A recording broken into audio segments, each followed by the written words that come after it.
Em Porto Alegre, Floripa e Curitiba... Pô, pelo amor de Deus, né? Eu tô com fome. Aqui, ó, 13 de mínimo, 18 apenas de máxima na capital paranaense. BH... Aí, a minha parte de dente, fui escovar o dente agora, quando cheguei, não tem um cara que tá...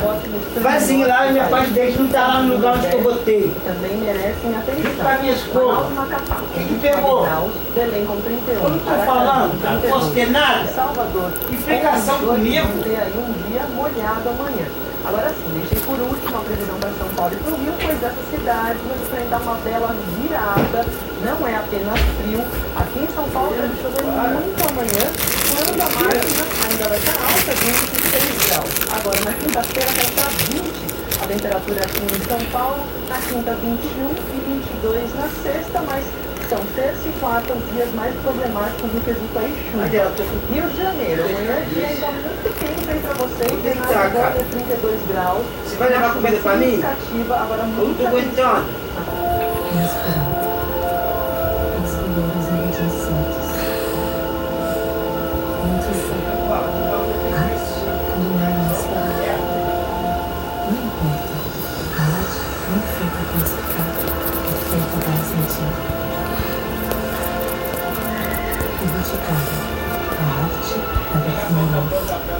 A primeira coisa que você faz na hora de escolher a máquina de cartão para o seu negócio é saber a taxa que você vai pagar sobre suas vendas.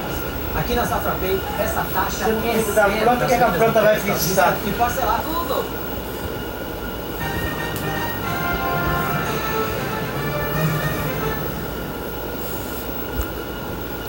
Um dos donos da empresa aérea Gol assinou um acordo de delação premiada. Henrique Constantino admitiu ter pagado propina a políticos do MDB em troca de favorecimentos para a empresa, inclusive o então vice-presidente Michel Temer.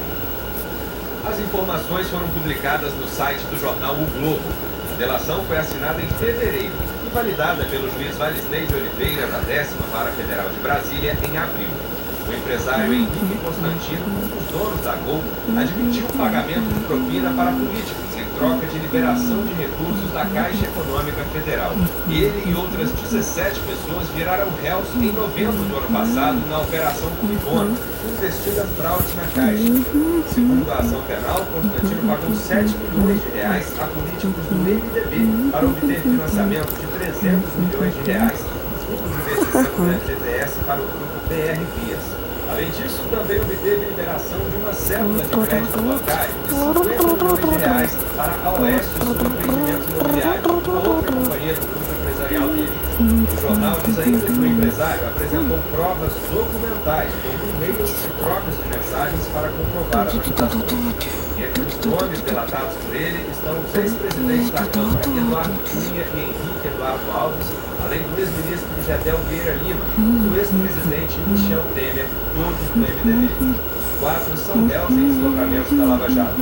Henrique Constantino contou que iniciou um relacionamento com o goleiro Lúcio Funaro, que também é delator, após receber informações de que o grupo poderia ajudar a destravar o financiamento de 300 milhões na Caixa. Sobre a reunião em julho de 2012 em Brasília, com Eduardo Cunha e Henrique Alves, o delator informou ainda que se reuniu com eles com o vice-presidente Michel Temer, que foi solicitado pelo grupo um valor global de 10 milhões de reais em troca de atuação ilícita de membros do grupo em diversos negócios, como foi o caso da Operação Via Rondon com o FI-FGTS. Constantino disse que efetuou pagamentos para a campanha de Gabriel Chalita em 2012 e concorreu à Prefeitura de São Paulo pelo PMDB, conforme combinado com o grupo. A propina foi paga por meio de contratos fictícios de serviços que não foram prestados pelas empresas de Lúcio Funaro, segundo o delator. Pelo acordo, Henrique Constantino se comprometeu a devolver à Caixa Econômica 10 vezes o valor entregue a Funaro, 70 milhões de reais, que serão pagos até 2021. E uma parte vai ser aplicada em projetos sociais. A defesa de Henrique Constantino disse que ele não pode se manifestar em razão do sigilo processual. A defesa de Michel Temer disse que refere o que chamou de prática odiosa para perseguir o ex-presidente com base em relatos mentirosos e declarou que Temer nunca cometeu crimes de nenhuma natureza. A defesa do ex-presidente da Câmara, Henrique Eduardo Alves, disse que as acusações são infundadas, que o ex-deputado não conhece, não conversou, nem se reuniu com Henrique Constantino. A defesa de Eduardo Cunha negou as acusações e disse que vai demonstrar a inocência dele na justiça. Gabriel Chalita declarou que os recursos das campanhas dele vieram do partido e que nunca teve relação com Henrique Constantino ou Lúcio Funaro. A defesa de Lúcio Funaro disse que a delação de Henrique Constantino confirma o que Funaro já havia relatado e que ele segue colaborando com a justiça. A Caixa Econômica Federal declarou que presta irrestrita colaboração com as investigações. Disse ainda que as operações do banco obedecem a padrões rígidos de governança dentro da legislação. O MDB não quis se manifestar. Nós não conseguimos contato com a defesa do ex-ministro Gedel Vieira Lima. O ex-presidente Michel Temer foi transferido hoje para o Comando de Policiamento de Choque da Polícia Militar de São Paulo. Está preso desde a quinta-feira passada. O ex-presidente Michel Temer ficou 4 dias na sede da Polícia Federal de São Paulo. Antes de se apresentar à PF para ser preso na quinta-feira, a defesa dele pediu transferência para onde houvesse uma sala de Estado-Maior, que advogados presos e outras autoridades têm direito. No início da tarde, a juíza substituta da 7ª Vara Federal do Rio de Janeiro, Caroline Vieira Figueiredo, determinou a transferência de Temer para o Comando de Policiamento de Choque da Polícia Militar.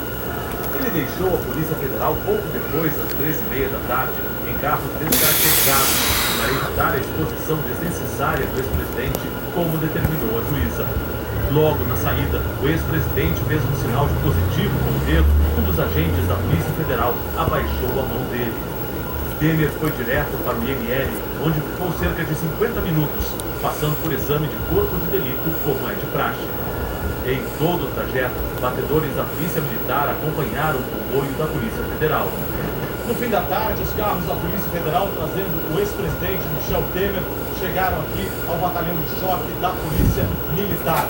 O ex-presidente vai ficar numa sala de Estado-Maior, que é um gabinete com um banheiro privativo, cama e também uma mesa de reuniões. Também há um frigobar nesta sala. O ex-presidente vai receber as mesmas refeições que os PMs, mas parentes e assessores podem trazer outros alimentos. Michel Temer e o amigo dele, Coronel João Batista Lima Filho, foram presos na quinta-feira. Segundo o Ministério Público Federal, eles participaram de um esquema de desvio de recursos das obras da usina nuclear de Angra 3. Valeria o princípio chamado indúbio pro réu, ou seja, na dúvida, beneficia-se o acusado, com base na presunção de inocência. O Tribunal de Justiça do Rio autorizou a quebra dos sigilos bancário e fiscal do senador Flávio Bolsonaro, do PSL, e do ex-assessor dele, Fabrício Queiroz.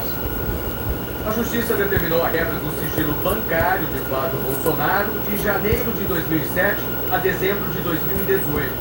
Também serão quebrados os sigilos da mulher dele, Fernanda Antunes Figueira Bolsonaro, e da empresa dos dois, Bolsotini Chocolates e Café.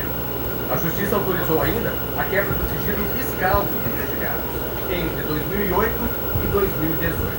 A informação foi publicada hoje pelo site do jornal O Globo.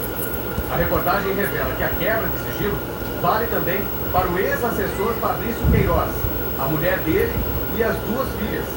Todos trabalharam no gabinete de Flávio Bolsonaro quando ele era deputado estadual no Rio. Outros 88 ex-funcionários do gabinete, seus parentes e empresas relacionadas a eles também terão as informações bancárias desse período checadas. Entre os investigados estão Daniele Nóbrega e Raimunda Magalhães, irmã e mãe do ex-PM Adriano Magalhães da Nóbrega. O Ministério Público do Rio aponta Adriano como o homem forte do escritório do crime, organização de milicianos suspeita de envolvimento no assassinato de Marielle Franco. O ex-policial, hoje foragido, é acusado há mais de uma década de envolvimento em homicídios. Adriano da Nóbrega já foi homenageado por Flávio na Assembleia Legislativa do Rio. A decisão da quebra dos sigilos é do juiz Flávio Nicolau. Segundo o jornal, o juiz afirmou que a medida é importante para a instrução do procedimento criminal instaurado contra os investigados. A ordem judicial inclui os sigilos de 3 empresários de origem americana. 2 moram nos Estados Unidos. Glenn Howard Dillard, Paulo Daniel Maitino e Charles Anthony Elder. São donos de duas empresas ligadas ao ramo imobiliário. A Linear Enterprises, com sede no Andaraí, zona norte da cidade, e a Real Leste, que fica no centro. A Justiça também determinou a quebra dos dados bancários da MCA Participações e seus sócios. A empresa fez transações imobiliárias relâmpago com o Coab. Segundo reportagem da Folha de São Paulo, a MCA comprou imóveis de Flávio apenas 45 dias depois do parlamentar tê-los adquirido, o que teria proporcionado ao hoje senador ganhos de 260% com a venda. No despacho, o juiz pede que as declarações de operações imobiliárias dos investigados também sejam enviadas ao Ministério Público. O filho mais velho do presidente, Jair Bolsonaro, passou a enfrentar esta investigação depois que o COAF identificou movimentações financeiras na conta do então assessor dele, Fabrício Queiroz, no fim do ano passado. Em 3 anos, o ex-assessor teria movimentado 7 milhões de reais, segundo o COAF. Queiroz e Flávio Bolsonaro não compareceram ao Ministério Público nas datas marcadas para prestar esclarecimentos sobre o caso. O COAF também encontrou 48 depósitos em dinheiro vivo no valor de R$2.000 cada um nas contas bancárias de Flávio Bolsonaro entre junho e julho de 2017. A informação foi divulgada pelo Jornal Nacional. Flávio Bolsonaro chegou a afirmar que os relatórios do COAF já seriam uma quebra do sigilo dele, mas o órgão é responsável por elaborar relatórios de inteligência. Flávio Bolsonaro tem questionado o trabalho do Ministério Público do Rio. Entrou com pedidos do Supremo Tribunal Federal e na própria Justiça do Rio a barrar as investigações. Não foi atendido. Em entrevista do pai, Flávio disse que nunca funcionário dele devolveram parte dos salários ao gabinete, uma prática